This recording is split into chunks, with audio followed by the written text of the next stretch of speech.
This has been one of those crazy days in the NHL where there's too many things to talk about and not enough time. There was a Gary Bettman press conference. We have news about the Arizona Coyotes. We've got news about Omaha. Bettman made a statement on the 2018 team. He talked about the Olympics. We've got another tournament coming up next year. And then there were the Canadiens. They traded away Monahan and the LA Kings. They fired Todd McClellan. And now we have the All-Star Skills Competition and even more trade rumors to get up with. There's so much crap to talk about that I just wanted to take some time to talk about the one thing that I think has kind of gone under the radar. Let's talk today about Gary Bettman's comments on Corey Perry, because he has revealed that Perry has a grievance pending, but not filed, against the Chicago Blackhawks, because he said Perry feels they did not have proper grounds to terminate his contract. According to the CBA, the player and the NHLPA have 60 days to file. Now, what exactly is going on here? What does this mean? What is Corey Perry kind of thinking? And if this goes through, what will the repercussions be?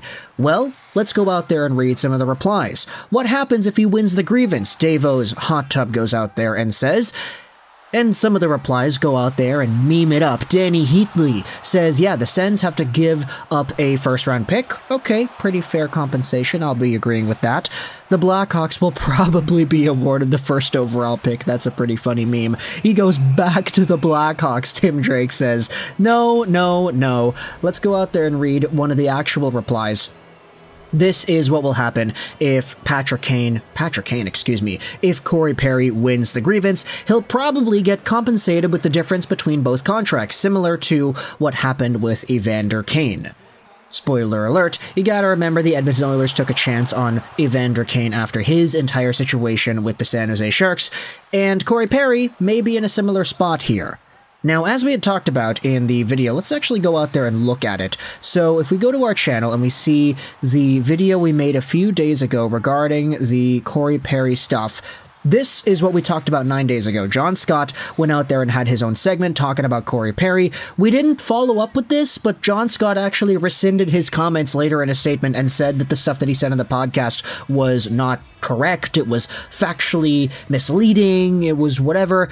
And honestly, I didn't buy it. I didn't want to make another video talking about Corey Perry, just talking about John Scott and his comments getting redacted, but because this was an idea tossed out there, because John Scott's initial comments kind of insinuated the idea saying, oh yeah, Corey Perry might have gotten a little bit too much to drink, he might have made a pass at an NBC worker, and as a result his contract got terminated, you gotta remember that one of the big points that Scott brought up on the podcast was because Chicago is Chicago, because they already had the entire Kyle Beach cover-up from a decade ago that was such a big deal, any small story that could be seen in a similar light, even if it's 10% of what we had seen with Kyle Beach, the Blackhawks have sort of this idea that they've got to nip it in the bud. No matter how small it is, if it's even alluding to a similar kind of conversation, they've got to get rid of the guy. And Corey Perry is well within his right to ask, hey, did I get terminated off of proper grounds?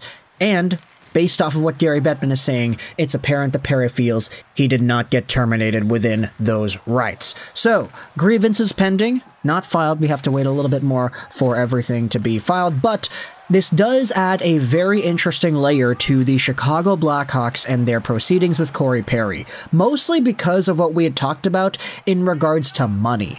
If you had remembered, we had talked about Corey Perry and his initial contract with the Chicago Blackhawks. Let's go out there and look at his cap friendly and scroll all the way down here. He got himself a $4 million AAV deal with Chicago. He only played about, let's say, a quarter of the year, something like that. And because his quarter of the year only really amounts to $1 million worth of earning capital with the Blackhawks, the fact that he got $2 million in signing bonuses at the beginning of the year actually meant that he had to pay over $1 million to the Blackhawks. He was owed that money ever since they terminated him. So because there was a really weird transaction with money where he was owed $4 million at the beginning of the year, he got $2 million up front, he was terminated after only playing a quarter of the season, therefore he was overpaid by $1 million, The fact is now, with this grievance in mind, the fact that it's probably going to happen over the next few days, it makes this entire Corey Perry owes the Blackhawks money thing a lot more interesting. Because, look, Corey Perry is an NHL athlete. He's been a superstar for a good chunk of his career. His Elite Prospects page says that he's earned $92 million over the course of his career. That's a lot of gosh darn money. I have a tough time believing that Corey Perry probably would have had difficulty paying back the $1 million he had owed to the Chicago Blackhawks. And if that's the case, let's say it's already paid. No more money is on the table, no more extra balances that need to be fulfilled here. Let's say everything is dead even, it's 0-0. If Corey Perry files a grievance and it works, if it ends up going his way, and he, in turn, then gets himself compensation, then what's going to happen then? Corey Perry's going to get extra money from the Blackhawks? He's going to maybe get another $1 million or $2 million? Like, this is going to be so all over the place, carousel, roundabout, whatever stuff going on here, and I think it's just getting started because we don't actually have confirmation that everything's gone through yet. We are waiting for the filing to be completed. There's 60 days to file for a grievance, and Corey Perry had his contract terminated by the Blackhawks on November 28th, 2023. So do the math on that. 30 days after November 28th would be, what is that? December 27th, I think, and then another 30 days after would actually be towards the end of January. So, look, it hasn't been filed yet, but it's pending. So we'll see what happens as this entire story goes on. And I guess, you know, since we're here, might as well go over how Perry's been doing with the Edmonton Oilers. He had 1 game played and 0 points. If you go over to the Oilers and their lines, this is really interesting because now you take a look at where Corey Perry has slotted into that lineup. I mean, he is in the bottom 6 right there with Ryan McLeod and Dylan Holloway. I actually like this a lot, the idea of Perry being a mentor for Holloway.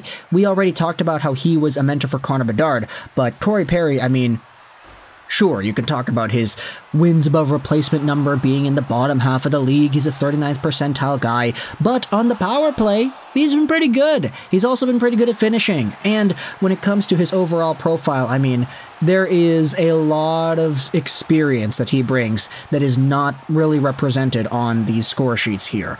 Perry also being on that second power play unit will add a good layer of depth to that net front presence role. I mean, look, he was not going to take off Zach Hyman. That guy's on pace for like 1 million goals this year, so that's totally fine to leave him. Not to mention McDavid, Nuge, and Draisaitl. Each of these guys have their place in the first power play. Evan Bouchard is the puck-moving, puck-bombing defenseman that makes everything work. So Perry on the second unit, that's totally fine by me. Third line minutes, second power play unit minutes, that's kind of in the range that I felt that we were thinking when it comes to Corey Perry and his deployment with the Oilers.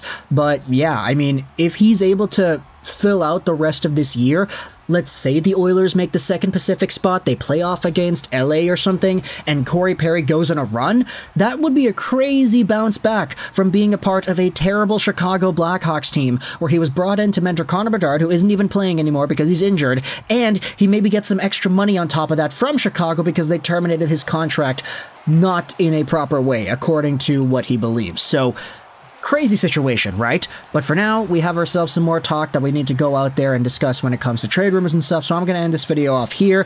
Let me know your thoughts in the comment section below about Corey Perry having a grievance pending against the NHL, against the Chicago Blackhawks because of improper contract termination. Do you agree with this idea? Do you not? John Scott went out there and rescinded his entire conversation about Corey Perry that we made a video about a week ago. So who really knows if there is any validity to the ideas that we discussed then? Let me know your thoughts in the comment section below, though. All your opinions about this Corey Perry situation. I hope you enjoyed this video. And bye.